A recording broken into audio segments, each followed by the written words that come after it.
How do you stop a business in its tracks? Not just slow things down, but totally stop it. Temporarily closed, but with no fixed date to restart. With 20,000 guests a year and a team that doubles in size each summer. That's what we faced in spring 2020. Here's our story.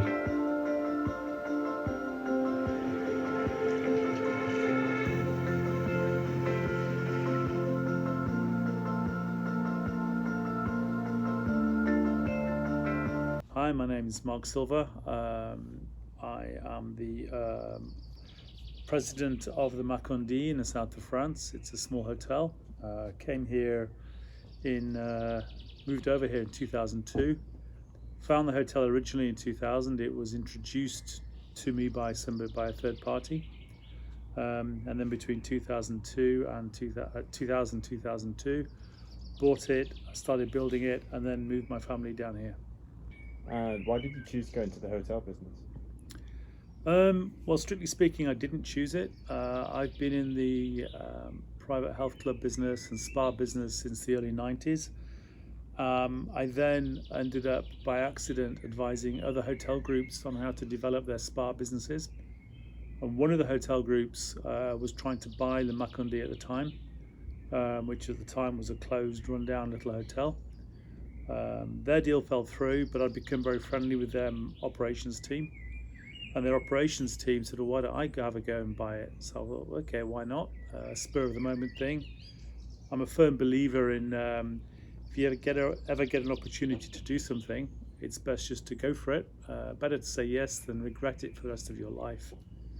So I said yes. I went up to Paris, we did the deal, and then I had to figure out how we got the money to develop out the deal. That then happened, and here we are 21 years later with a closed hotel in the middle of a pandemic. Bonjour, je m'appelle Giuseppe Cosmail, je suis directeur général d'un hôtel, le Macondi à Mougins, et je suis dans cet hôtel depuis 20 ans. Voilà. 20 ans, j'ai commencé ici en 2001 et très rapidement, j'ai commencé comme chef de réception et après j'ai grimpé à fur et à mesure. Et en 2011, je suis devenu directeur général. Et voilà, donc j'ai grandi, vécu, grandi, ma famille s'est créée dans cet établissement. Donc voilà, en quelques mots, c'était très rapide, très rapide. Mais oui, c'est vrai, voilà, 20 ans que je suis à Mougins et 20 ans que je suis dans cet hôtel. Et ça fait partie de ma vie, de ma carrière, de ma vie personnelle aussi, bien évidemment. Et tu fais quoi ici exactement? Alors, directeur général, c'est vaste. Évidemment, je m'occupe beaucoup du management, je m'occupe beaucoup de la stratégie, je m'occupe de l'organisation, de l'opération au quotidien. Je m'occupe de faire en sorte que l'établissement soit rempli, soit rentable, que les charges soient bien maîtrisées. Enfin voilà, disons que les 3 secteurs de prédilection, ça va être le marketing en général. Ça c'est une branche. Le management, ça c'est une grande branche de mon métier. L'opération, donc il y en a 4 en réalité, l'opération. Et la dernière c'est la gestion courante administrative, des résultats, faire en sorte que voilà, les caisses soient toujours pleines et qu'on puisse être toujours dans une bonne condition de santé financière. Voilà. Et comment tu t'es entendu pour la première fois le Covid? Alors le Covid, on vit avec le Covid depuis mars 2020. Et écoutez, c'est quelque chose que j'ai vécu en première ligne. J'étais vraiment très très en première ligne. Parce que le jour où vraiment le Covid a explosé en Europe, ça s'est passé en Italie. Et le jour où ça a explosé, je me rappellerai toujours, c'est le 22 février 2020. Et j'étais en Italie, j'étais à Milan. Et Milan, il faut savoir, la Lombardie, donc le centre,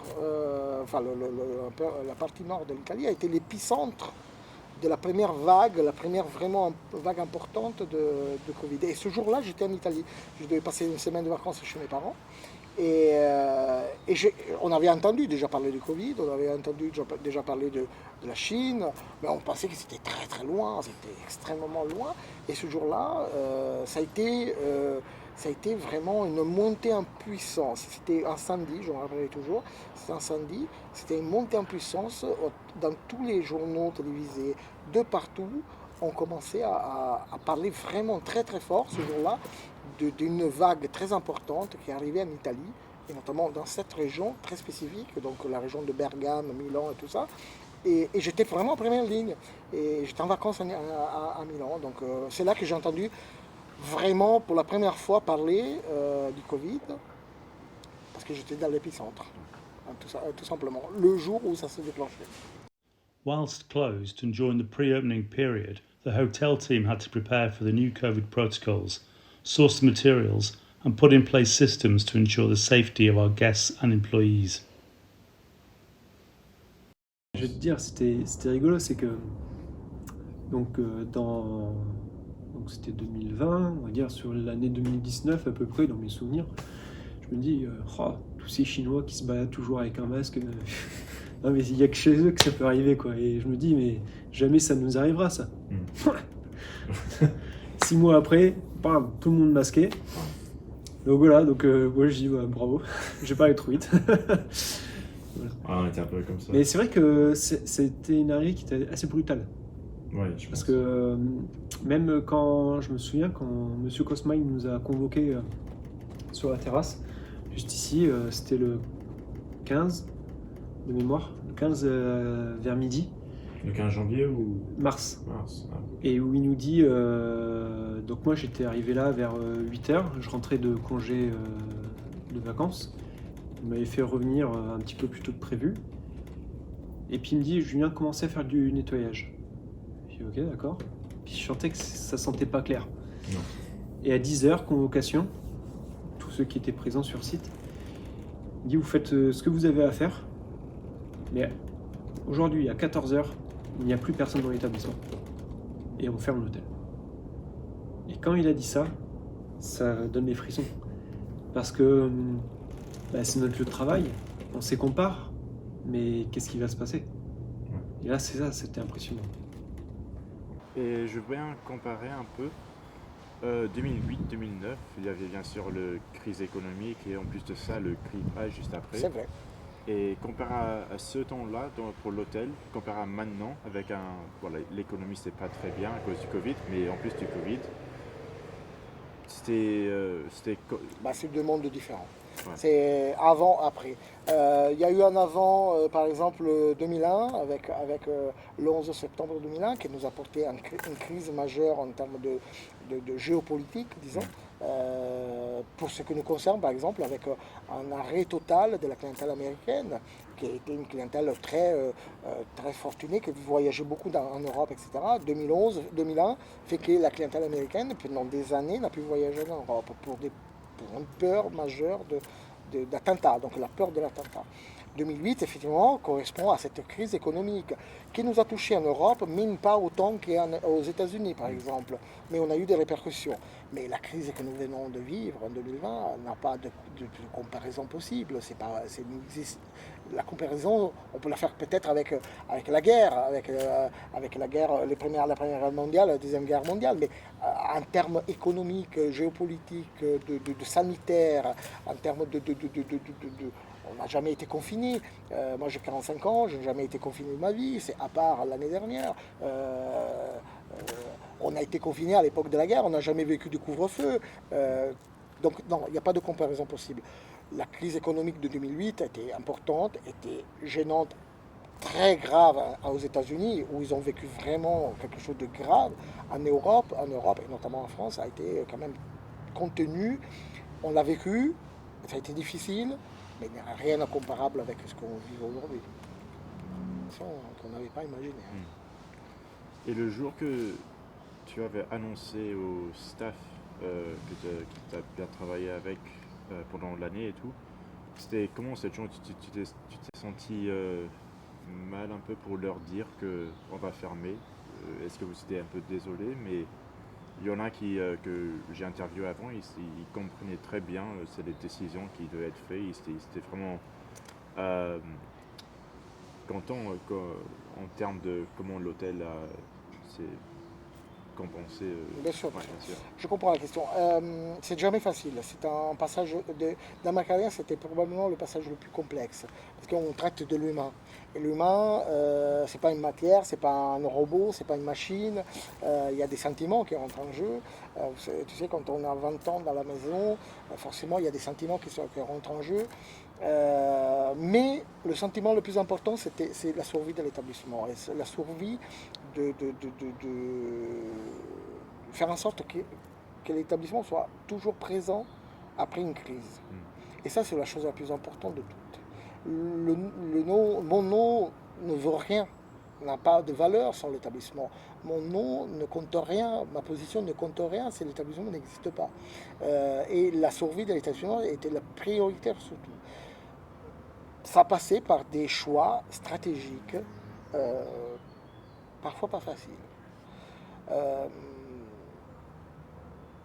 Mais j'ai réussi à faire adhérer par une capacité de persuasion peut-être l'ensemble des collaborateurs à ce choix qui était le choix de préserver dans un premier temps la survie de l'établissement et ensuite préserver aussi d'une façon certes pas parfaite mais quand on est à la guerre des fois tu perds des hommes, tu perds des batailles. Mais l'important, c'est arriver au bout et garder le maximum d'hommes possible. Et voilà, je l'ai vécu comme une espèce de mise en guerre, de rentrer en guerre et essayer d'arriver au bout avec le maximum d'hommes possible, en perdre quelques-uns, et ça, malheureusement, ça arrive, mais faire en sorte que le maximum des troupes arrivent jusqu'au bout. Voilà. Et en termes de guerre, tu penses que tu es où avant la victoire, là, maintenant? Bon, la victoire, c'est une guerre qui n'a jamais de fin, donc c'est pas vraiment une victoire. La victoire d'être encore là, la victoire d'être prêt aujourd'hui pour réouverture, ça c'est une vraie victoire. Maintenant, la guerre, je suis prêt pour une prochaine guerre. Voilà. Je sais que j'ai une armée, j'ai réétabli une armée, j'ai reconstitué une armée. Les guerres vont être toutes différentes une de l'autre. Mais la victoire, et je pense que la vraie victoire, c'est avoir maintenu à flot et pouvoir dire que le 11 juin prochain, alors, nous allons réouvrir le portail à la clientèle et le jour où il y a le premier client qui viendra, ça sera un moment très très émouvant parce que ça voudra dire que quelque part on a amené le bateau jusqu'où on devait l'amener. Après victoire,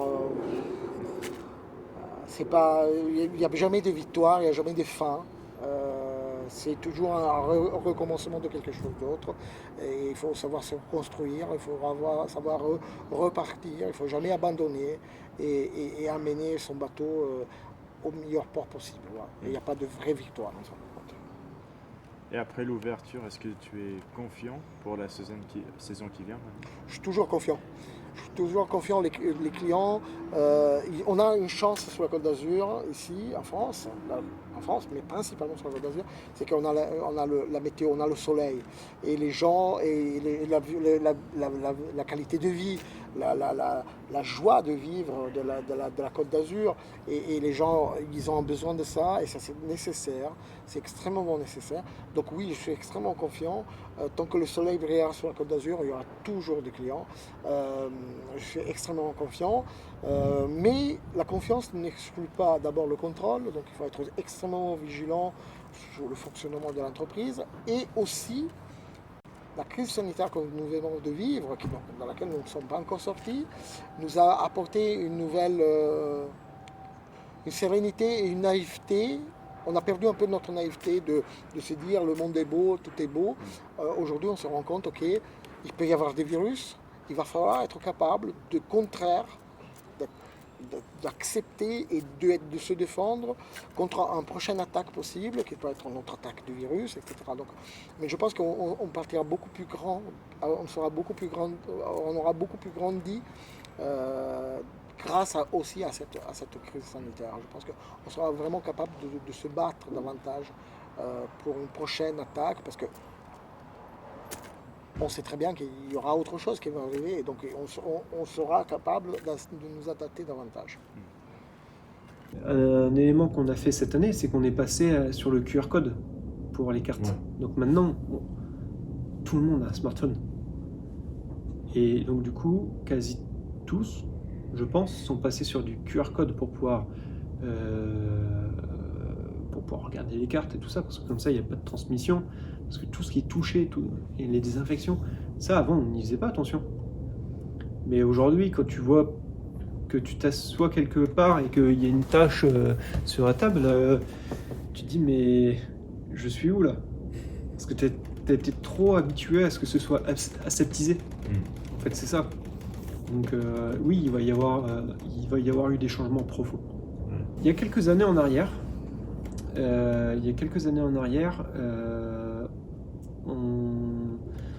si tu veux, la technologie arrivant, on commençait à proposer les cartes sur tablette. Et donc du coup, il y a des logiciels qui ont été mis en place, et des établissements qui sont déjà depuis quelques années passés, avant le QR code, qui sont passés sur tablette, parce que du coup, la gestion elle est beaucoup plus pratique. Mais quand on parlait de ça, parfois le point négatif c'était de se dire ouais mais il n'y a plus le toucher du papier, il n'y a plus le prestige de la carte. Je me souviens quand j'étais en stage il y a 10 ans de ça en arrière, un stage de semellerie, j'étais chez Georges Blanc à Vona. La carte des vins, elle était grande comme ça, large comme ça, et il y avait peut-être entre 20 et 30 pages, et c'était une carte qui était imprimée au début de l'année. Et puis voilà, et après, mais du coup, quand on t'apporte la carte qui est comme ça, c'est prestigieux, quoi. C'est waouh, tu vois, quelle carte. Aujourd'hui, la carte, elle a cette taille-là. Tu vois ce que je veux dire? Et on va te dire, débrouille-toi avec ça. Donc certes, c'est vrai, il n'y a plus le toucher, il n'y a plus le tactile. Mais en soit, la technologie, il faut s'y mettre.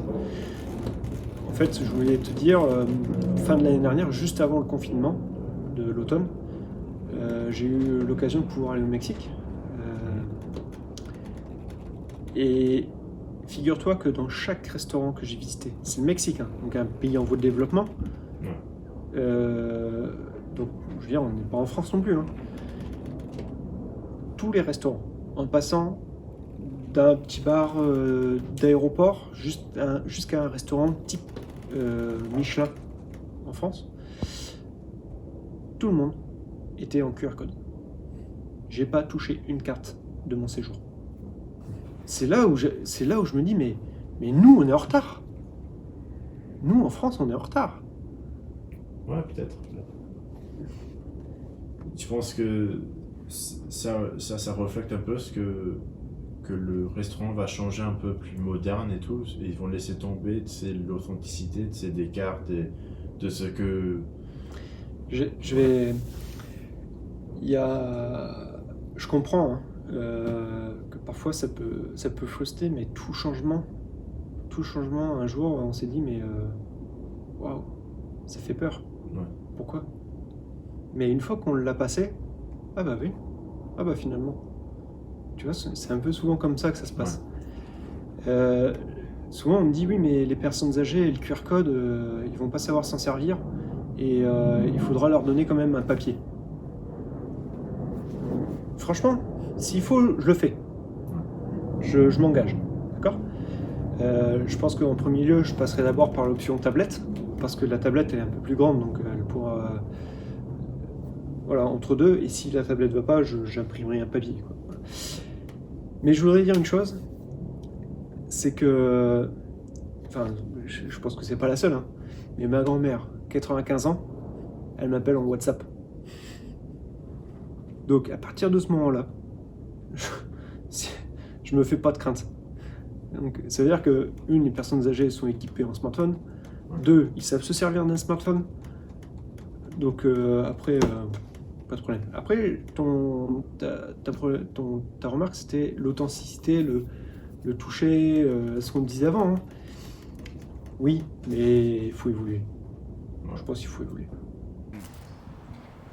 Et en regardant au futur, dis-moi qu'on dit France, l'Europe, l'Italie, tu vois quoi exactement? Il va falloir s'adapter à beaucoup de choses. Il va falloir s'adapter à énormément de critères, que ce soit le protocole sanitaire, que ce soit le changement de mentalité de la clientèle, les modes de consommation de la clientèle. Il va falloir la technologie évoluer dans une vitesse extraordinaire, la commercialisation, le marketing, mais il faut. Et l'authenticité, c'est extrêmement important. Il ne faut pas oublier une seule chose. Quand je parle de Macandie et quand je parle de tous les hôtels et restaurants du monde, il ne faut pas oublier une seule chose. C'est que le client, qu'on soit en 1980, en 1970 ou en 2021, reste toujours le même. Il vient dans un hôtel pour un seul but, ou plusieurs buts, mais disons que le but principal, c'est se reposer, c'est dormir, se faire plaisir, manger, passer un moment de vacances. Pour certains, travailler. Et ça, c'est la base de tout. Et ça, il ne faut jamais l'oublier. Que la technologie s'est adaptée pour ça, ben, tant mieux, c'est important. Mais que le fond de la chose, c'est toujours faire plaisir au client et faire en sorte que le client il se sente un peu chez lui, dans un établissement, un restaurant du public, donc dans un hôtel, un restaurant. Donc, le futur, je le vois, où il faudra s'adapter, mais il ne faudra pas perdre de vue, et ça, je trouve qu'on le perd de plus en plus, de vue que ce qui nous fait vivre, c'est le client. Et ce client-là reste au centre du projet. Et vous pouvez être le plus technologique des hôtels du monde, mais si vous ne vous occupez pas bien du client, le client n'en reviendra plus. Donc, le service reste la clé du succès, l'être humain reste la clé du succès, et les rapports humains restent la clé du succès. Hi everybody, welcome to Le Macondi. We are finally delighted to say we're going to open on Friday the 11th of June.